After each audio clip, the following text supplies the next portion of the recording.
War. War never changes. You some kind of war junkie? Gentlemen, you can't fight in here. This is the war room.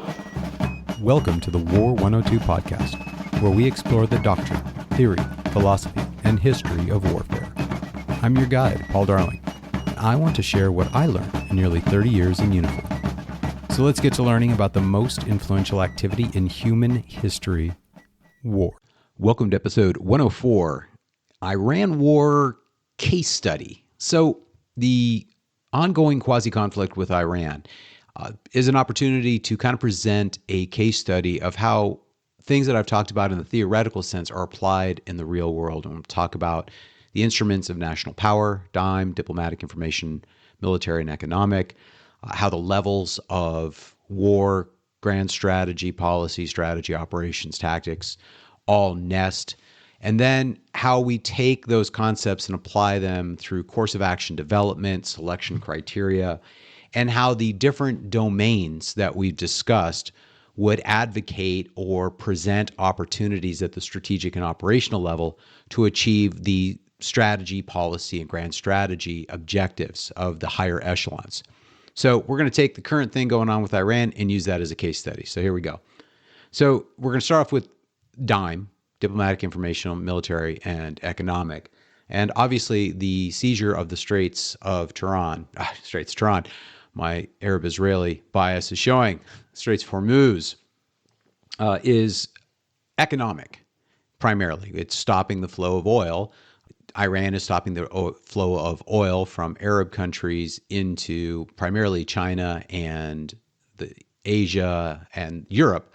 The United States doesn't receive much, if any, oil from that. So, but because oil is fungible effectively, that any restriction on oil in one place affects price nationwide. But I don't think that's Iran's primary objective. So going back to the grand strategy, and this is primarily from an American point of view, but we can delve in. I'll see where I go as I ramble on this one. So the grand strategy of the United States, in theory, since 1979, is to seek an Iranian government that is more cooperative with United States national objectives.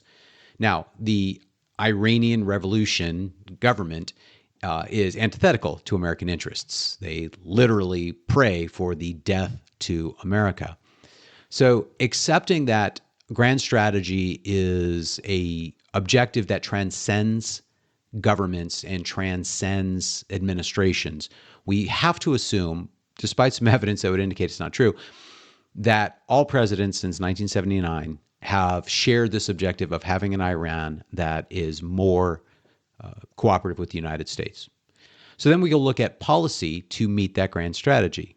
Now, the Obama administration's policy was that by being friendlier towards the Iranian government, by opening up assets, giving them straight up cash payments, that developing a framework for them to develop so-called peaceful uranium enrichment and peaceful nuclear ambitions, that this would cause Iran to join in with the United States objectives. That was their policy. And their strategy reflected that. It was non-confrontational. And there's really no operational or tactics aspects to that within the military realm because it was a cooperative policy. Obviously, Donald Trump has rejected that Obama administration and has taken a more belligerent policy that we will counter Iranian objectives in the Middle East and that we will use military force to stop the Iranian nuclear program, which in theory all American governments have sought to stop Iran from developing nuclear weapons. Again, the Obama administration saw the best way to do that was in a cooperative sense.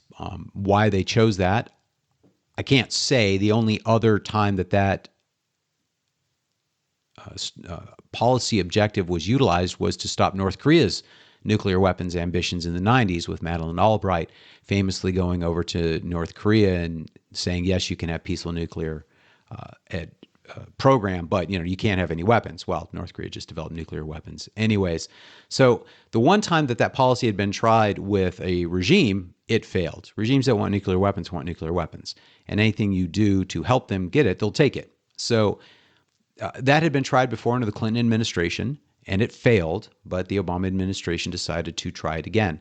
I personally suspect that Valerie Jarrett, who is the primary foreign policy advisor for the Obama administration and is of Iranian descent, knew exactly what would happen if they tried a cooperative policy towards Iran to thwart their nuclear weapons program, that it would accelerate it, just like it did under the Clinton administration. So that's my own personal theory, but we're talking about this in the theoretical. So going up to President Trump and the current situation.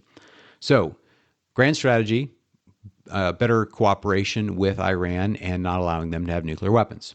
Policy, we are going to thwart through military and various means. We are going to be confrontational. We are not going to be cooperative. That's a change in policy by the administration. So we tried military, and I think that Donald Trump was sold a bill of goods from the Air Force that if we bombed them hard enough, somehow a new government would show up.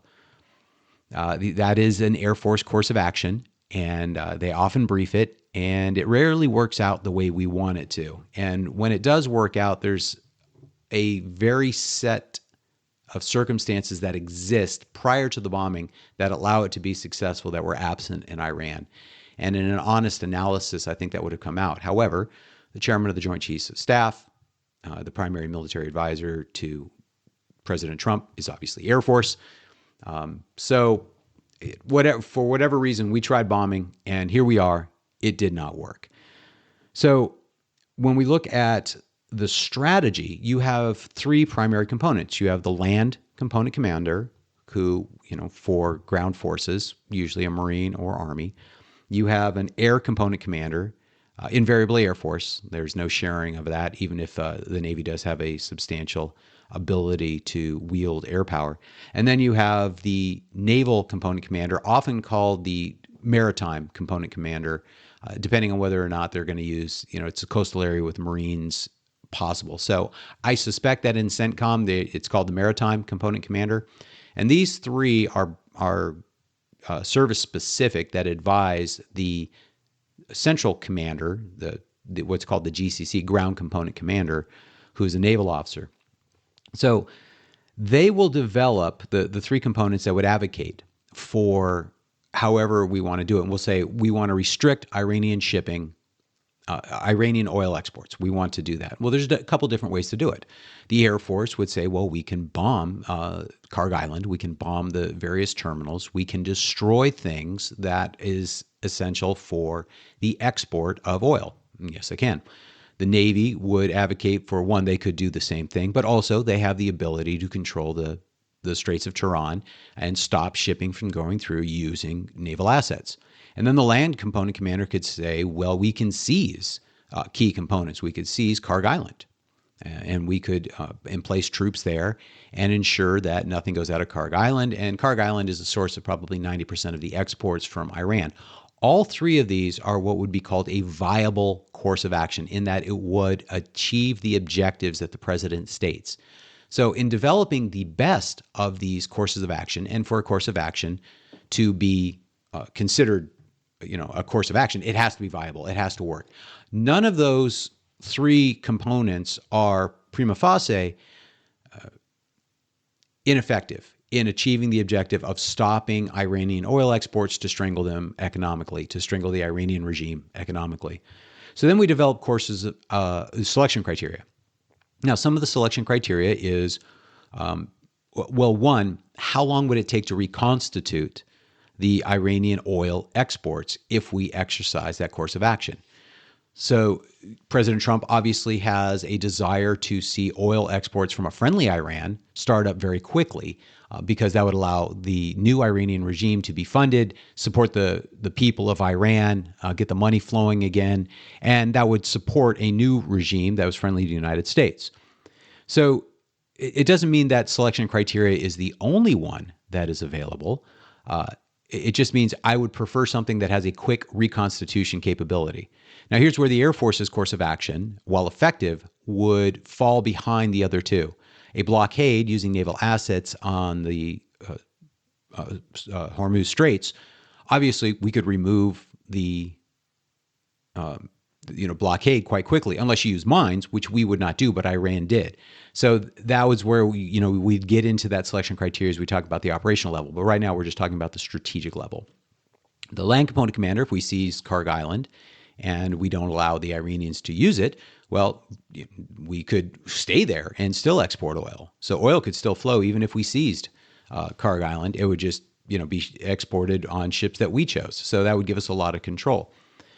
But if you bombed all of these components, it would take a much longer and be much harder to reconstitute these exports. So that would work against that course of action. And I would assume that the quick ability to reconstitute would be a valid selection criteria at the strategic level. So then you go into risk to American forces, very valid.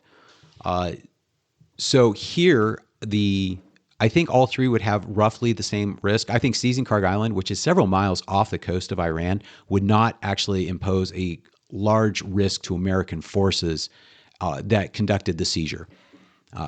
Obviously, we've been bombing Iran fairly regularly. We did lose a plane, and we brought those two pilots back. We've had some accidents and whatnot, but overall the risk is low. Likewise, having completely destroyed the Iranian Navy, I think our forces executing the blockade currently are fairly well protected.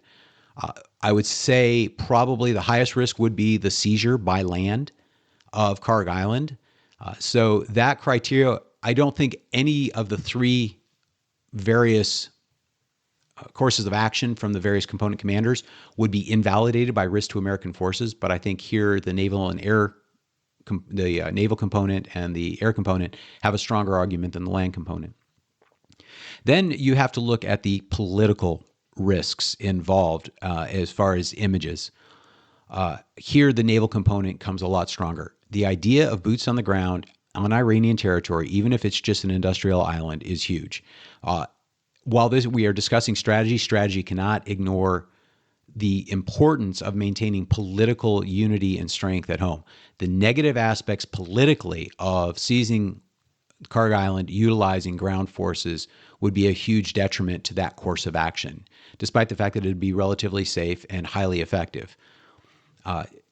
The negative to the air component commander is there's just going to be images of black smoke everywhere and destruction and death. And every time you drop a bomb, you don't really own that message unless you have troops on the ground supporting it. So here, I think politically, the naval aspect of the blockade is probably the politically strongest. And of the selection criteria, some of these are more important than others.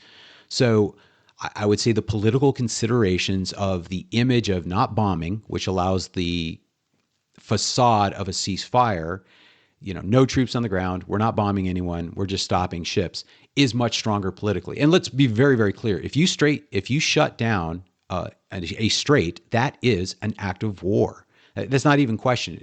If we are imposing a shutdown of the strait to Iranian shipping, and Iran is claiming to do the same thing for non-Iranian shipping, these are acts of war. We are still at war. We can call it a ceasefire, call it whatever you want to, and that's fine. But we are committing acts of war against each other. We are still at war with the government of Iran. As I've argued, we've been at war with the government of Iran since 1979. So we can call it a ceasefire, but the fact is we're still at war. We're just executing in a very non-kinetic way. But the threat of kinetic actions exists any second. Any ship that tries to run that blockade, as noted, we seized a ship and we fired rounds into the engine room to shut it down. Well, that's not a ceasefire. But it is a low-grade amount of violence that one can use as an excuse to say there's a ceasefire that's still in existence. So having developed those strategies, then we can go back down into operational concepts. We could argue whether a marine amphibious landing on Karg Island or an airborne assault or an air assault. You'd have to do analysis of the ground. You see, do we have DZs? Do we have LZs? How would the Marines approach? Are we going to really use the AAVs, the amphibious vehicles, or is it all going to be air assault? And we're just debating whether we do it an air assault from our bases in Saudi Arabia and Kuwait, Iraq. I think we still have bases in Iraq. I don't even know. We could take helicopters off from there. Do we use the Marine Corps' little decks, the smaller ships, aircraft? They look like aircraft carriers, they're little baby aircraft carriers for the Marines. Do we use those? Do we take off aircraft fixed wing aircraft, and we throw out a brigade of 82nd and the Ranger Regiment to seize it. All of these have pluses and minuses. They would take a lot of analysis to determine the best course of action. Any one of them is viable. There would just be various risks. And at that point, the risks are going to be logistics and safety to the troops. And we could dive into that, but you get the general idea. On the air side, we could, are we going to do precision bombing? Are we going to just hit pipelines? Are we going to hit the refineries? Are we going to hit oil wells? You could get into the actual targeting of the best way to nullify their ability to export with the minimum amount of damage. The Air Force has what they call targeteers who do that sort of analysis. They would bring in experts on oil infrastructure, probably civilians, who would give them various ways of shutting down the export with the minimum amount of damage. And then, on the naval, I couldn't tell you enough, whether, are we going to use frigates? Are we going to use aircraft? I say frigates like we have them.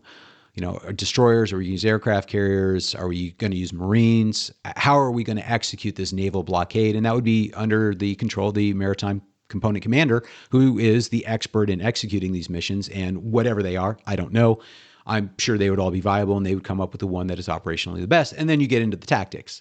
So say operationally you've determined that we're going to do an air assault utilizing primarily Army forces reinforced by Marines. Then you would actually pick out, okay, these are our landing zones where the helicopters will put down. These will be their actual objectives to seize the area. This is how we'll isolate it. This is where the enemy forces are, and we're going to use aircraft to bomb enemy positions in support of this land assault. Likewise, we could use land forces in support of the Air Force. You could do recon teams doing targeting, whatever. So once you develop the operational concept, then you figure out the actual details of how you'll execute the mission. And that's how all of these things nest. And every one of these will have their own selection criteria. They'll have their own course of action development. These course of actions will be weighed against realities on the ground, and the next higher up echelons, selection criteria, what their preferences are. And this is the interface between the military and the political, is you cannot ignore political realities. The political negative ramifications of troops on the ground are huge, regardless how militarily effective they are. So that course of action could be shut down by the ground component commander, the GCC, the CENTCOM commander, or it could be shut down by the SecDef. Just so everyone understands the chain of command, it goes the President of the United States, the SecDef, and then the ground component commanders. The chairman of the Joint Chiefs of Staff is nowhere in the chain of command. He is only an advisor, but he can have large political sway as a primary advisor. So anyways, I just want to break that down as a course of action development and how these things nest and how they would manifest themselves. And here's kind of an example of where we're at. We wanted to shut down oil. We had a lot of different ways to do it. The president chose a naval blockade. I think that's probably the best option available to him. I think the use of ground forces to seize Iranian export capabilities on Kharg Island, while effective and minimizing destructive, I think it's just too politically unviable. While militarily a viable course of action, it's not one politically. And then I think just destruction from the air has too many negatives on reconstitution. And we've tried air power, and here we are. So we're trying something different. I think it's the right course of action. We'll see what happens. I think, yet again, the United States is demanding a shutdown and complete eradication of the Iranian government's nuclear weapons program, and the nuclear weapons program is a grand strategy objective for that government. Iran will never give it up voluntarily. They may wait it out, they may agree to something, and then hope for a new president, a new administration where they'll just get it going again, but they'll never give it up. That's just who they are. And I think President Trump has come to that conclusion. I don't know if you guys have or not, but that's all I got. Hopefully next week I want to go over Power Pack and the 82nd Airborne and the Marines taking over the Dominican Republic in the 60s to stop a communist takeover. It's an interesting little known tidbit of Cold War history, and that's my plan for next week. So I'll talk to you later. Thanks for listening today. If you want to help the show, please share today's episode on any social media sites you can. Check out the War 102 Buzzsprout website for more information and to send me a message. And, of course, my thanks to the subscribers who help keep the show going. Hope you all join me next week. See you soon.